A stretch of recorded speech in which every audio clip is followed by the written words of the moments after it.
Welcome to Kenton's videos. Enjoy the video. In this video, I will explain how to make Mexican enchilada sauce. First, let's gather our ingredients. You'll need about 1/4 cup of chili powder, 2 tablespoons of flour, and 2 cups of chicken or vegetable broth. Don't forget a little oil, garlic powder, onion powder, and cumin. Having everything ready makes the process smooth and enjoyable.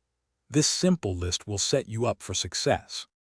Now let's start building that incredible flavor.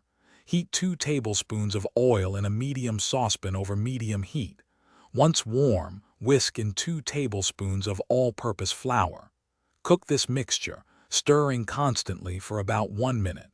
This creates a roux, which is the base that will thicken our sauce and add a nutty depth.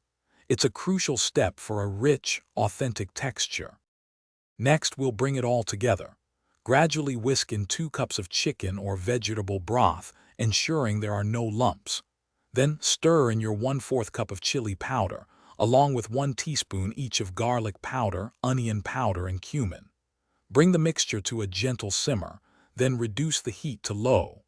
Let it cook for about 10 minutes, stirring occasionally, until it thickens to your desired consistency. Finally, taste your sauce and adjust the seasoning with salt and pepper as needed. If it's too thick, add a splash more broth. If too thin, simmer a bit longer.